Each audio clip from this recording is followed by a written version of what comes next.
Bien alors aujourd'hui nous parlons de la carotte que je définirai pour donner une image qui va à l'essentiel comme le ginseng légume. La carotte c'est le ginseng légume.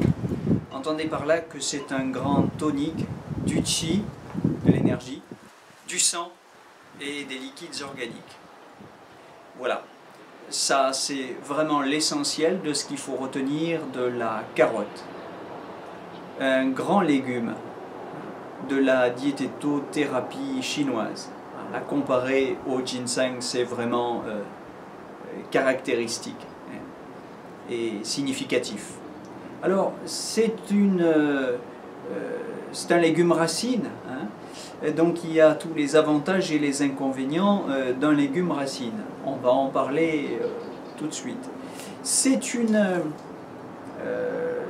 plante, c'est un légume de saveur douce, éventuellement, parfois, selon les variétés, amère, légèrement piquant.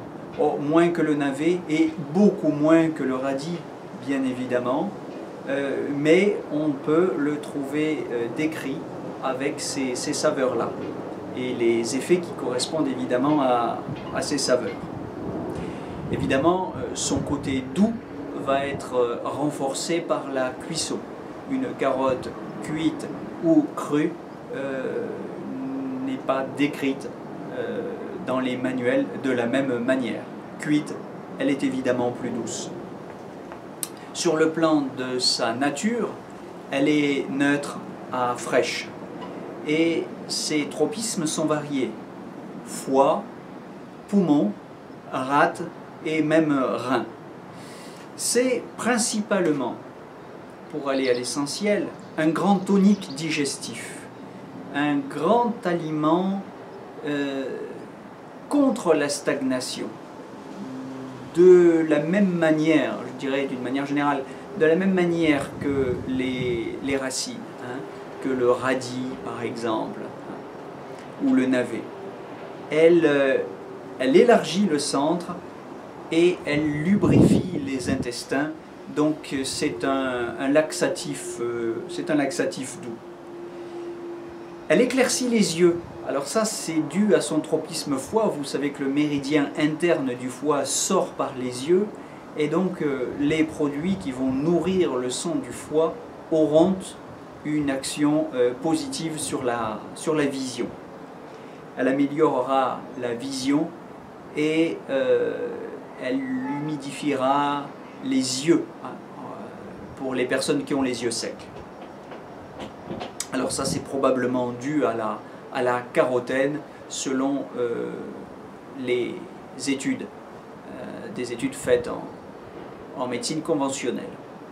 C'est un grand antitussif, spécialement si la toux est sèche, auquel cas on amplifiera encore cet effet en l'associant à des produits doux comme le miel ou le sirop d'agave si vous êtes vegan.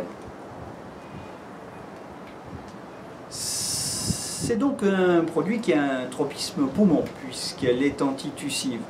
Tropisme poumon, comme on l'a dit déjà tout à l'heure. Mais le poumon gouverne aussi la peau. Donc il n'est pas étonnant de constater que la carotte a un effet positif sur la qualité de la peau, son éclat, sa souplesse. Elle humidifie, elle assouplit les tissus cutanés. Et au niveau du cuir chevelu, elle a une action intéressante aussi puisqu'elle permet de lutter contre la sécheresse du cuir chevelu qui provoque des pellicules. Donc c'est un antipelliculaire si vous voulez. Elle favorise les éruptions de la rougeole. Elle accélère l'évacuation des toxines en cas de rougeole.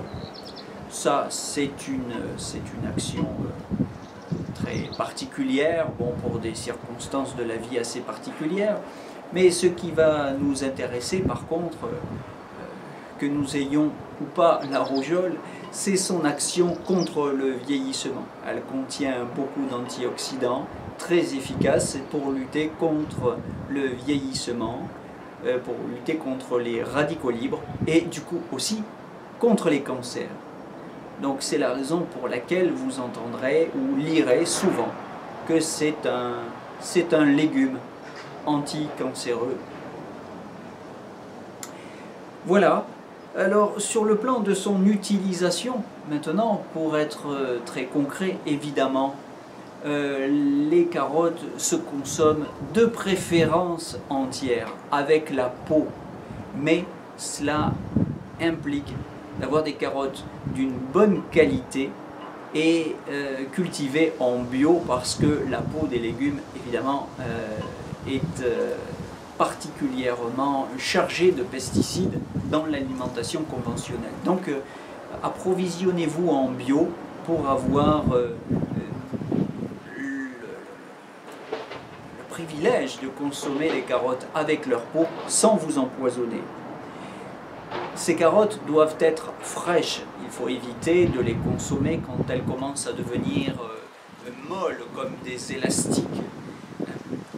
On vérifie la qualité, la fraîcheur des carottes à la qualité de leurs fans. Les fans ne doivent pas être séchées. Les fans de carottes, elles ne doivent pas être séchées ni flétries. C'est à ça qu'on mesure la fraîcheur d'une carotte. Quand une carotte défraîchit, les nitrates qu'elle contient se modifient en nitrites et c'est assez toxique pour l'organisme. Donc évitez de consommer des carottes défraîchies. D'une manière générale, on essaie, pour avoir une action forte sur le sang, sans être obligé de se gaver de kilos et de kilos de carottes, on essaie de les consommer crues en jus. Pourquoi en jus? Je me répète une nouvelle fois pour ceux qui n'auraient pas vu les vidéos précédentes sur les légumes, dont je parle souvent, parce que les légumes contiennent des fibres dures, spécialement les légumes racines. Beaucoup de gens se plaignent d'être embêtés par la gênée, d'avoir des douleurs lors de la digestion des légumes crus, quand ils mangent des salades, et spécialement les salades de carottes ou de betteraves crues. Bien, ce n'est évidemment pas la faute des carottes, mais c'est le problème de beaucoup de gens dont les intestins sont enflammés, et ces fibres dures des légumes qui fonctionnent comme un balai intestinal leur irritent ces intestins qui sont par ailleurs enflammés.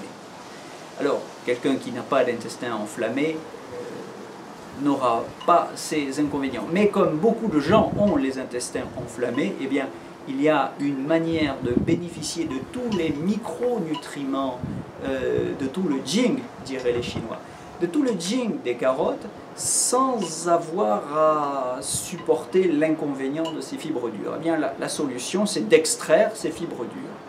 Et cette solution, c'est donc de passer les carottes à l'extracteur de jus.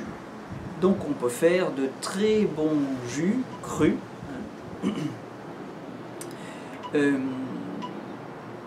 On peut, si on n'aime pas trop le jus pur de carotte, le combiner avec une orange, passer à l'extracteur une orange ou bien quelques quartiers de pommes, une pomme entière par exemple pour 500 grammes de carottes, avec un petit peu de gingembre pour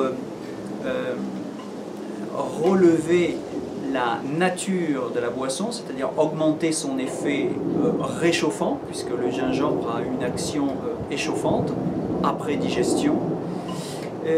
Voilà, c'est une manière très confortable de consommer la carotte. Je redirais à peu près la même chose des betteraves, mais peut-être qu'il est bon de se répéter pour que l'information puisse circuler. Donc l'extracteur de jus est une invention moderne, certes, mais qui peut, je crois, enrichir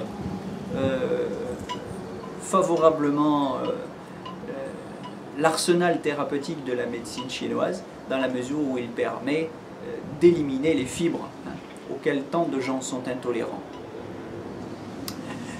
Voilà, on peut évidemment continuer de consommer ces carottes cuites. La cuisson aussi détruit les fibres dures et rend du coup les légumes, et la carotte en particulier, beaucoup plus digestes. On aura une action très intéressante sur le sang et les liquides. Si on fait cuire ces carottes avec un petit peu d'huile d'olive, ou si on rajoute à la fin de la cuisson des carottes de l'huile d'olive, on aura une action aussi échauffante et très intéressante, aussi bien sur le plan thérapeutique que sur le plan gustatif. Si on mélange ces carottes avec de l'ail, ça c'est très intéressant. Voilà, c'est un grand produit, à la fois tonifiant et dispersant, la carotte. J'ai dit que c'était un laxatif. En jus à la petite cuillère, dès l'âge de 3, 4, 5 mois, on peut la proposer aux bébés, aux enfants en bas âge, pour favoriser leur transit digestif tout en leur apportant des micronutriments, des nutriments d'excellente qualité. Voilà, sur la base de toutes ces informations, je vous souhaite de bonnes expériences et de bons jus de carottes.